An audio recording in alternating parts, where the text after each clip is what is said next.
Hello. Thank you for coming to our second event. This is I'm the Movement series, and I see a lot of people. Is it good if you guys are there? Do you see the sites and stuff? Okay. So before I introduce today's guests, let me just remind you all about our event next week. Jane Elliott will be here on Monday, and she's doing a couple of sessions in the morning, and then she'll do the main talk at 8 o'clock in the evening in Staples. Our guests today, they are Harrison County Community Task Force on Race Relations. They've worked for the last 12 years in the city of Harrison and surrounding areas in helping social inclusion and acceptance. Since the inception of the task force, they've faced numerous challenges and gained key achievements. They were established in 2003. Please join me in welcoming the members of the task force.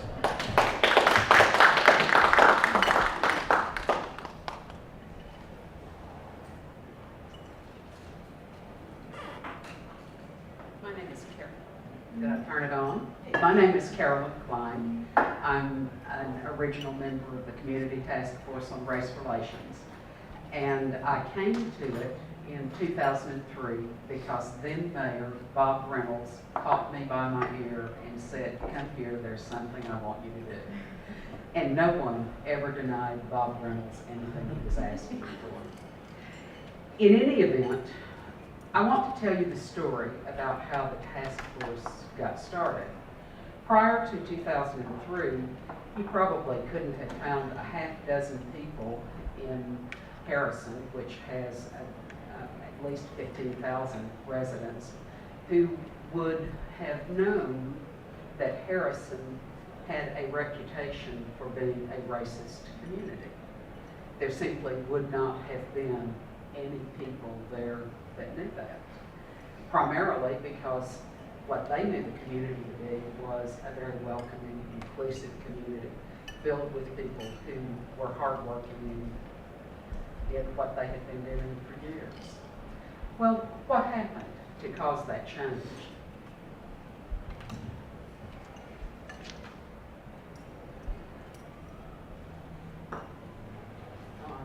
I am so good at this, you can tell. Okay, great, if you can back it up once. So, what happened is right there, that's great. What happened in 1999 was David Zimmerman of Eureka Springs and Jacqueline Froelich, also of Eureka Springs, who is now a National Public Radio reporter out of Fayetteville, had published this article, Total Eclipse, the Destruction of the African American Community of Harrison, Arkansas in 1905 and 1909. But I will tell you that this, which was published in the University of Arkansas Historical Publications, still didn't get broad knowledge, broad exposure in Harrison. Very few people, again, were aware of this. I have it. Wonderful, change it. But people who were academically inclined paid attention. And what began to happen was stories about Harrison began being in other publications. One of them was Sundown Towns by James Lowen, who is a university professor in the Midwest. Buried in the Bitter Waters also came out by Elliot Jaspin, and that told the story of Harrison's expulsion in 1905 and 1909 of their African American community members. Move on. Oh no, that's good. And then what occurred is a group decided to make a movie about several communities in the U.S. that had banished their African American members in the early part of the 20th century. And Harrison became a part of that movie.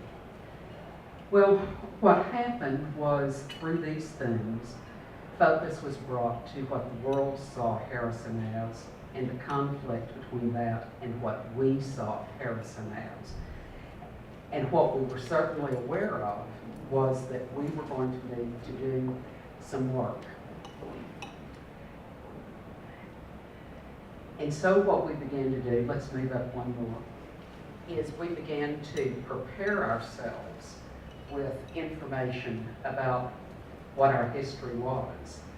And we began dealing with the people who were questioning our civility and respect.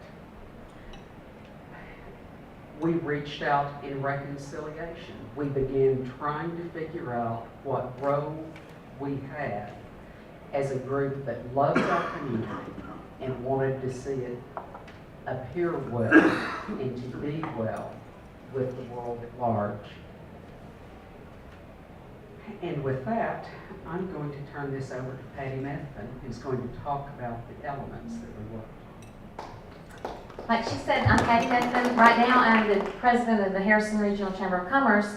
But when the task force started in 2003, I'm an original member of that, I was a youth pastor at a church. And when all this started kind of coming up, the realization that there was a perception out there about our community, it really hurt my feelings, and it really bothered me that my children could be perceived that way, and the children in my youth group and stuff. So I'm an original member of the task force. So kind of rolled from that role as a youth pastor into the chamber role, where now I get to do this as my job. So it's kind of cool. I'm going to talk about preparing our community.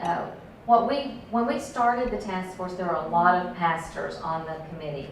And we talked about what we needed to do. We spent a year doing our mission and vision statement, which just frustrated the heck out of Lane and I, because we're like doers. I want to have a rally or something. Let's do something. And they're like, should we say with or within? Or, I'm like, I don't really care. Let's do something. But what we did do was we knew we had to walk very carefully and thoughtfully in everything that we did. So we started by preparing our community. Again, our community didn't really realize what the situation was. And there were a lot of people that just said, oh, you're making that up. So we had to do a lot of educational events within the community of Harrison to make them realize what the situation was and to encourage them to work with us. We started with a lot of ministers, so that one of the first things was having our National Day of Prayer and actually having our ministers in our community come together. There was a divide in the ministerial alliance as well, so bringing our ministers together for the National Day of Prayer. The next thing we got to do was we talked to our elected officials and business people about the task force and what our goals were and what we hope to do, and let them know about it. One of my favorites was NCCJ, which is now Just Communities, did Our Town and Building Bridges of Understanding. We had, I think, 4 different Our Town meetings where we had community leaders. One was community leaders, one was people in like the hospitality industry, different things like that, where we got to have these Our Town sessions. Excuse me, the lady that did the Our Town sessions was from Fayetteville at the time, and she worked in a building that had lots of nonprofits, and she walked through that building and said, Harrison, Arkansas, what do you think of? When I say that, and the responses were shocking to us. And it was a great tool for us to use in our community to say, this is what's being said about you. Doesn't that make you mad? And so we got to do those with adults and then with our student council. So that was one of the first times that we really got to involve our students in what we're doing. We did, we got to be a part of some of the events that were happening in Little Rock on the 50th anniversary of the Little Rock 9, and I think Nate will talk a little bit more about that. We did the viewing of Banished. We did participate when the film crew came to talk about Banished. It was our first opportunity. And scared to death, you can imagine. But we felt like if we didn't say something, the only opinion that would be given would be the other side's opinion. So we did work with that, and then when it came out, we viewed it, and then we did public viewings, like at a church and at the college and different things, to again educate the community on what was being said about us. And then one of the things that we did for years after that was we took Banished to the school system. And we showed it to the seniors in high school. One of the comments in there was the racist community saying they speak for all the white Christians in Harrison. Oh, that didn't go over very well. And so we use that to let them know this is what's being said about you, but also to those students about, because they're fixing to go to college. And we've experienced times when, hi, how are you? Where are you from? Harrison. Walking off. You don't even get an opportunity to prove that you're not racist as the perception is. So working with the students, it's very frustrating for them because they don't perceive themselves as racist, and we don't see them that way either. But to let them know that your reaction to that reaction could either help Harrison or damage it. If you have an angry reaction, that's not going to be beneficial either. So we got to work with the students with that and showing Vanish and using it as a tool for education.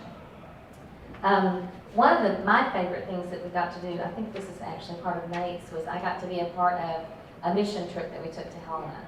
And that was a long weekend. That was just a really, really neat time that we got to go spend some time with the people in that community and help raise funds for our parking lot and stuff like that. But our biggest thing was, to start with, was to prepare the community. And we continue to do that with talking points. When things happen, we're always looking for ways to respond and ways that we can help our community respond. So what we've seen is somebody hears something negative said about Harrison on sports radio. They call in now. There was a time when nothing was said. Now somebody will call in. Or they'll let us know if there's something that's being said or done so that we can respond to those. So I'm going to turn it over to Nate and let him talk about the next part of our mission.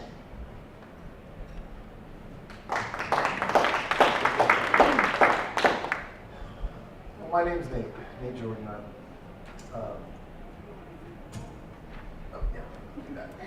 I'm new to Harrison. I'm new to Arkansas.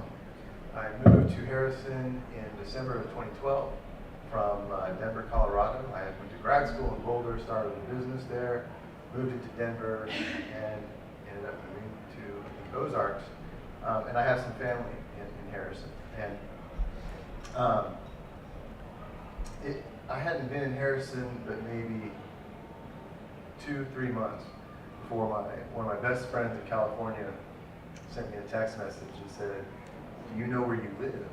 And I had no idea what that meant. So we get into this discussion, and that's when he tells me about this reputation.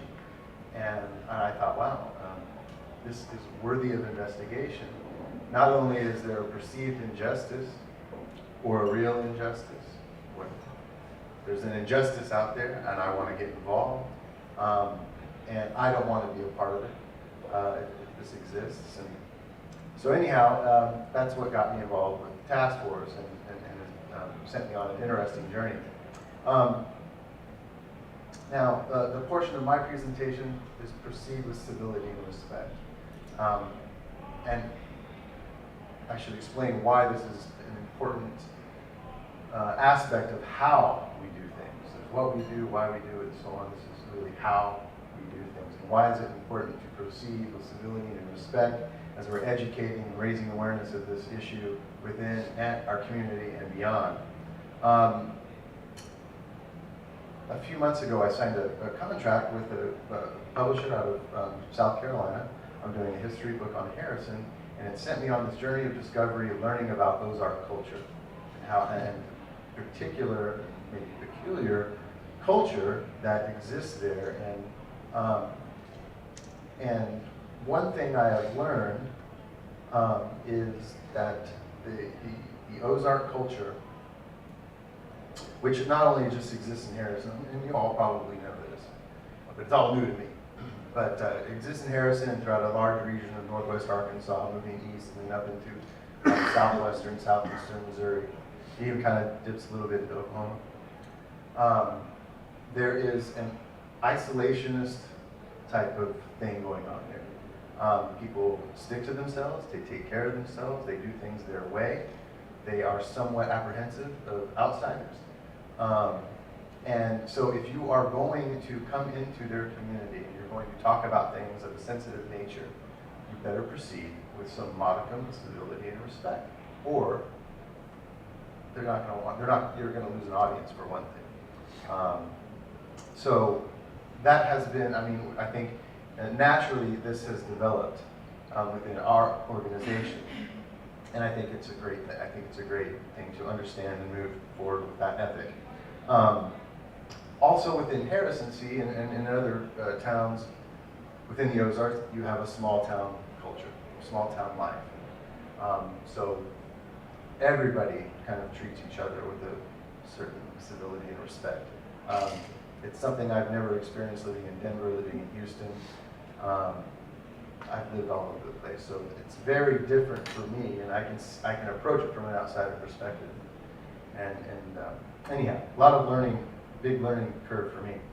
And as well, how we do things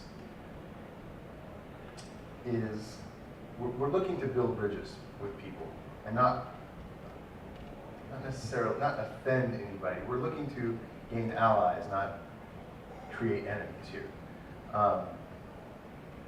One thing that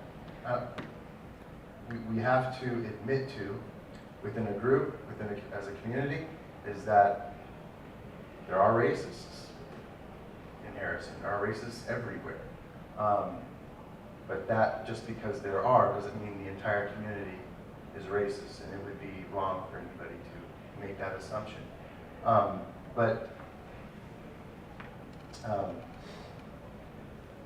Anyhow, I bring that up because it's important. There's no sense in trying to deny or paint some sort of rosy picture about it being otherwise.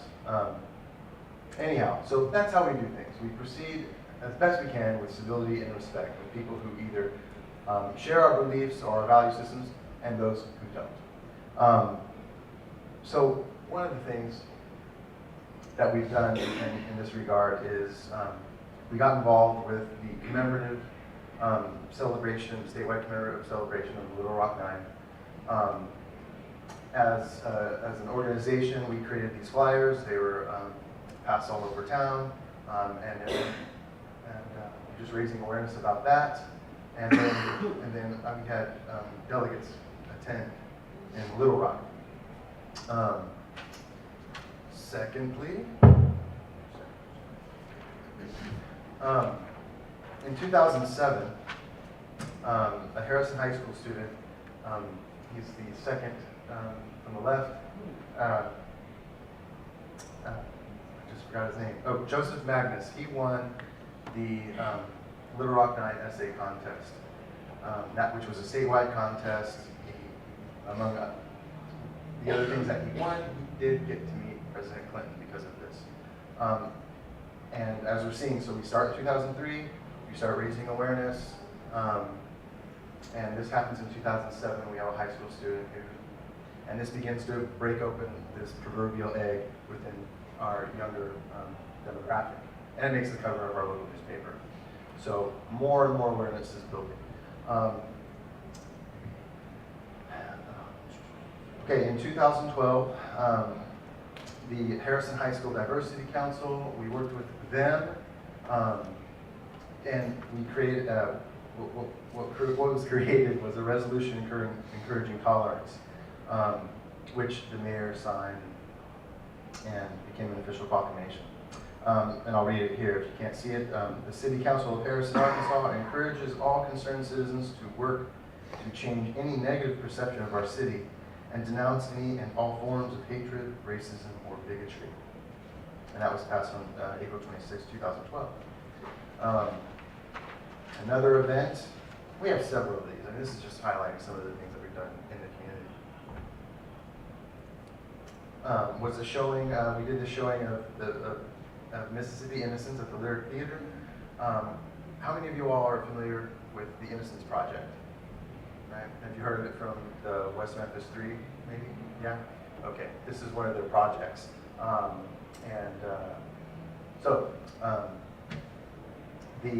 There were kind of the story about the Mississippi Innocence documentary, which I'll rent it. I don't want to ruin it for you, but there were two individuals wrongly convicted of a murder, and who, through the help and advocacy of the Innocence Project, were then exonerated free from prison. Anyhow, they were actually present at the showing, and they had a full house, and anyhow, we were happy to host them. I gotta hurry it up here. All right. Have you all heard of this? Right. Okay. Right. Big bad news for Harrison. This sign was put up on the Highway 265 bypass October of 2013. Recently, there was another one put up right in the neighborhood of the Southern Poverty Law Center. Anyhow, it's obviously controversial. The people who put it up have not come up to take ownership of it or get into some form of debate or explain themselves.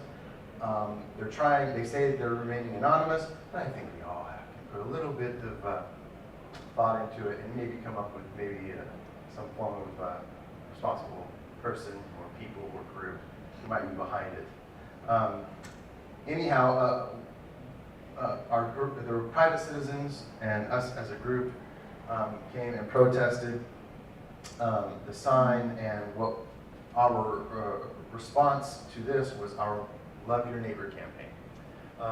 So we had put up 2 billboards that look like that in the relative vicinity of that sign, and then we got t-shirts made. We started doing more presentations within the community and get yard signs made and so on. Well, this campaign then prompted a response by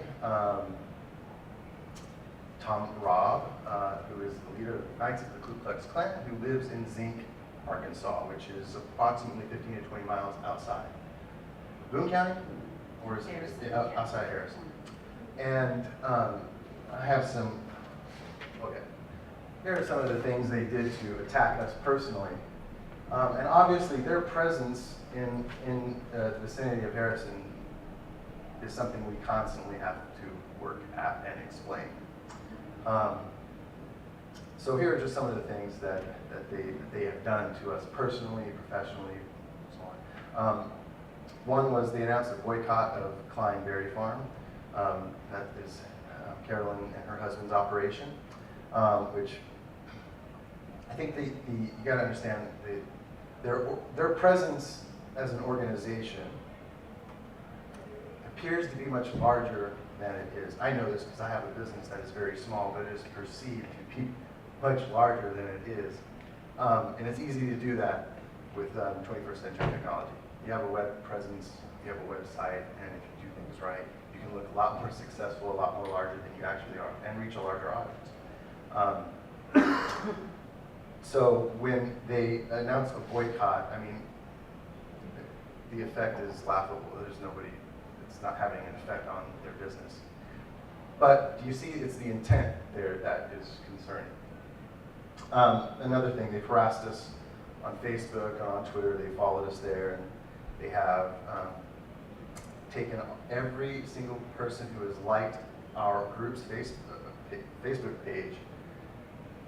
They've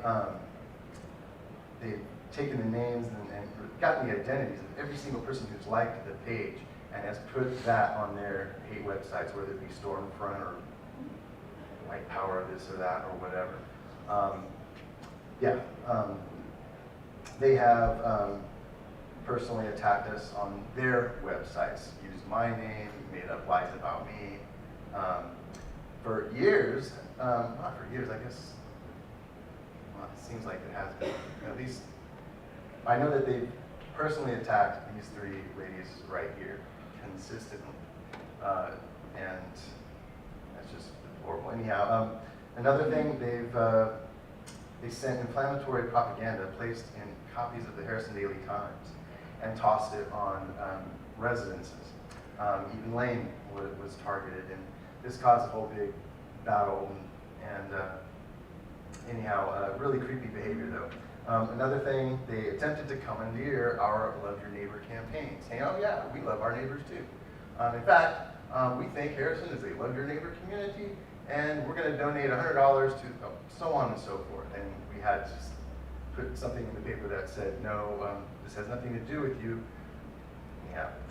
It's just their sneaky way of trying to doing what they do. Okay, the last thing I'll say is Billy Roper, who is ex-neo-Nazi and now has teamed up with Tom Robb and Knights of the Klan as their youth director.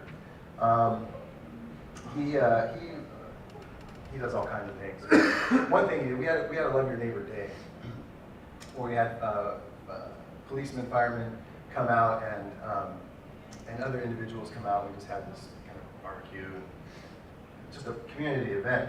And who shows up but Billy? And he's kind of on the outskirts, and he's taking pictures of all the attendees, taking pictures of me. I was the known hippie in that area for a while until I cut my hair. And but he had taken pictures of all of us, and there's that dirty hippie Nate Jordan, and then use those photos and post them up on his website, and just like trying to incite some sort of bad behavior from his associates. Anyhow, so we struggle with that. We battle with that, and it's not just us as a group that does this. At this point now we have other community people who are acting collectively and individually.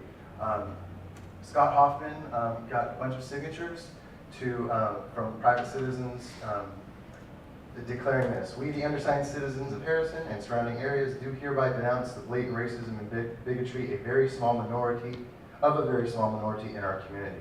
We stand for respect, harmony, and acceptance of all people. We do not want the fine city of Harrison and its citizens to continue to be known worldwide as tolerant of hatred, racism, and bigotry. By signing, we declare that we will remain silent no more on this issue and will continue to speak out and take action to change this perception of our town. So that ends it for my portion. I'm going to pass it to Lane. Thank you.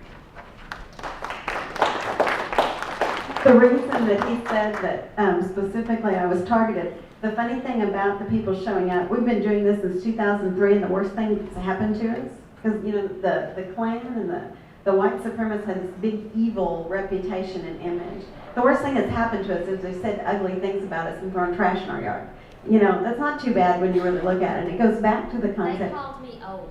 They did call her old, and her picture was in the paper, and they said something about the old women at City Hall, and we were quite offended by that. That's the worst thing that's happened, and I think that goes back to the point that a huge thing of what we do is to talk about the fact that as a community we make a stand against that, and the idea that they appear larger. If y'all have ever seen like chickens, they fluff themselves up to make themselves look bigger. That's what a lot of these hate organizations do, and that's really the case of what we've seen around our organization as well. Do you have the clicker? Oh, aren't you good? I can do it. Yeah, that's fine.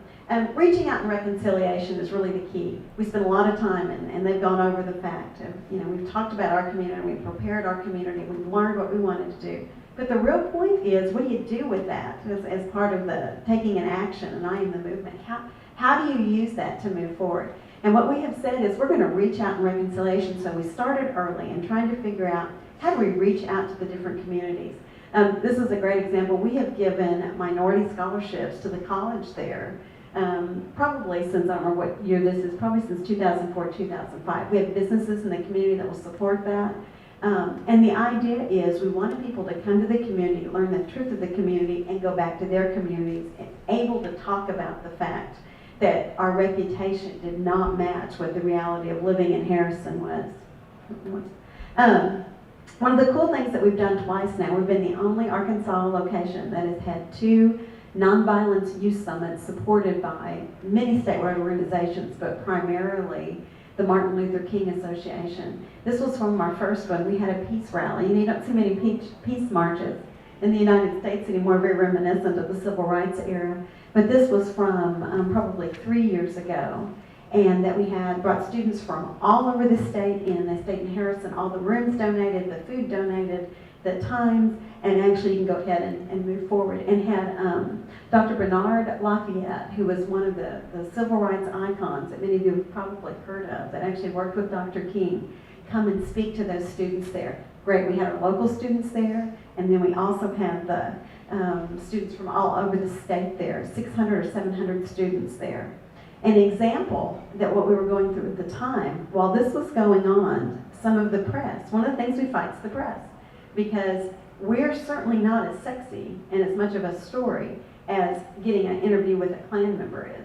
So while we were at the facility at the college doing this, one of the media people that were in town for it called the Klan gentleman, Tom Robb, that was mentioned, had him come and talk about our event. Didn't interview us, but interviewed him. Now that was several years ago. If you scroll forward, I don't remember what the next slide is, but going on. We ended up being able to do that again this last year, and we actually buried racism in that part. We had a coffin, we did another peace march, we had Martin Luther King's speech done by a student, had bagpipes playing and the whole bit, and did this symbolic burial of racism in the community and in the state. But now here's the funny thing about the sign. Several of y'all said you had heard of the anti-racist sign. That was a huge blessing to us. The reason being it was anonymous. And so they could not take credit for that sign when the press showed up. And what ended up happening then was when the press would come in, we were the story. We were the people that were talking at that time. So really in the last year and a half, 2 years, we've had interviews or features done on the community or on us specifically, the task force specifically, from Al Jazeera have been there, the Southern Poverty Law Center. The Guardian has been in town. They actually flew in from Europe for some of their things. The BBC has been in the community doing. CNN has a story coming out after the first of the year on the community, not focusing on the Klan in some of those cases. Because the Klan kept saying, well, it's not ours. So we got to talk about our Love Your Neighbor. We got to talk about the work of the task force. And what we hear over and over again is that we have a conversation in Harrison about race that other communities do not have. The gentleman from CNN that was just with us was a black gentleman that was there, and he said, he lived in the Bay Area and brought a lot of people from the East Coast as well, quite a few of us. They had like 14 people on that production crew that was in town. And he said, I can tell you these conversations aren't happening in a group of white people sitting around. And we're not all white. We have persons of color also that are with us. And what we've learned to do when we have people move to our community, the people on our task force, try and make contact with them and say, you know, I don't know what you've heard about the community, but it's not so bad. One of the gentlemen who is the superintendent of our National Park Service couldn't be with us today, but he's an African American. And the college just hired a biology professor that's African American. He made contact with them. They've been over to their house to eat. To be able to know that we are reaching out to let people know we are a warm and welcoming community. It's not like you have heard, and we are so glad you're living in our community. We started this slowly. We had the Year of Reconciliation in our ministers that Patty mentioned. And we made the decision that we were always going to work to create advocates and not create adversaries. And that became very important to us as part of our Proceed with Civility and Respect. One of the cool things we've done is to try to give our history back to the black Americans that we lost through the banishment in 1905 and 1909. So we have done huge amounts of work on, this is Carolyn's, and she's got part of it up. But we have been able to document the black community, where they lived, what they did, what they homesteaded. We have done genealogy research. We, again, means Carolyn, in case you didn't know that. In being able to put that together, and have actually found one of the descendants that we have made contact with. Our goal with all of this at someday is to have a welcome home celebration with the descendants that we can find, to invite them back and say, here's what your descendants helped build as a community.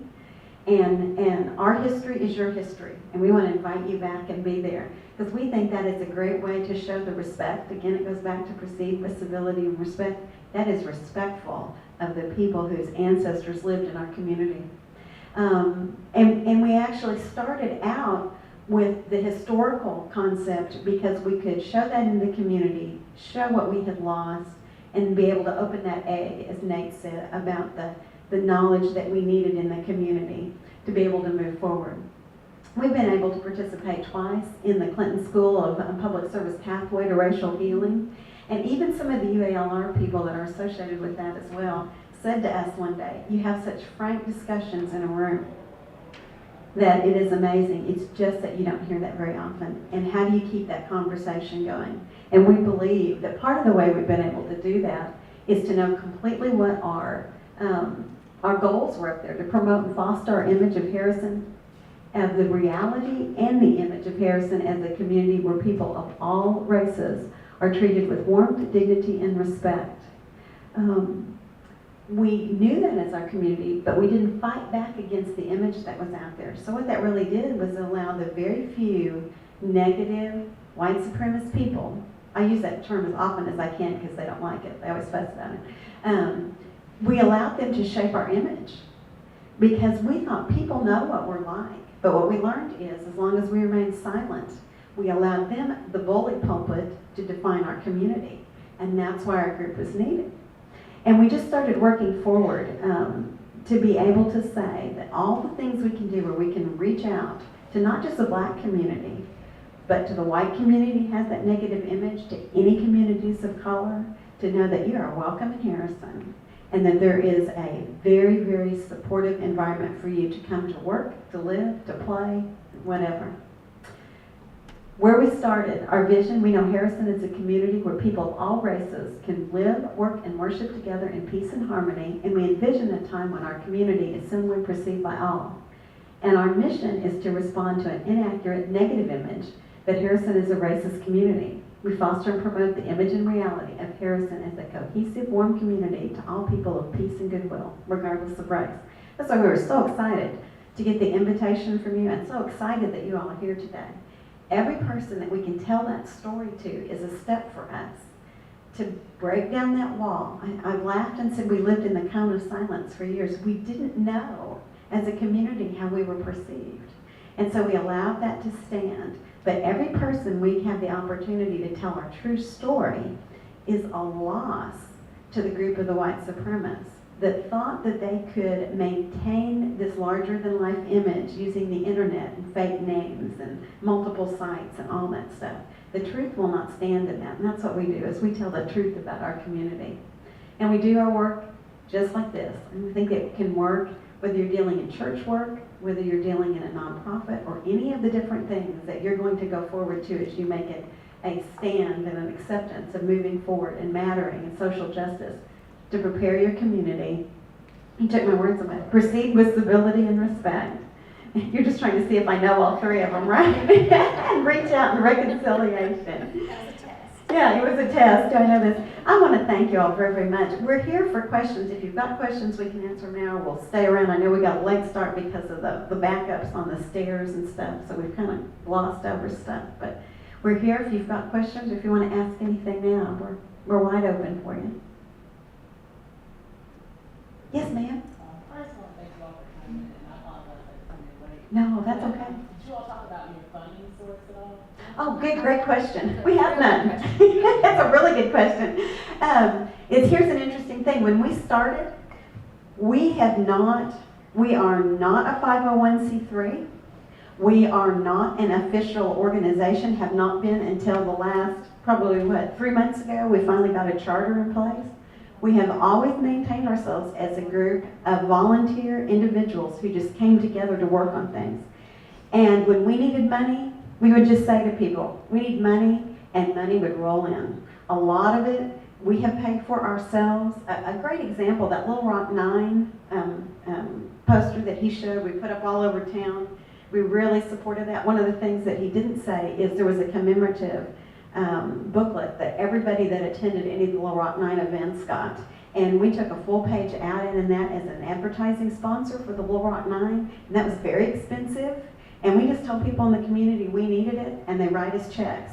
And God love the Harrison Chamber of Commerce because it falls under their charter, their foundation's charter. We give them the money and they keep track of it. I don't know that we've ever really had anything that we've needed to do that people haven't. We've been sitting in meetings before and said, we need $1,000 to do something. And somebody goes, I can get that for you. Go out, make a phone call, and come back and say, I got it.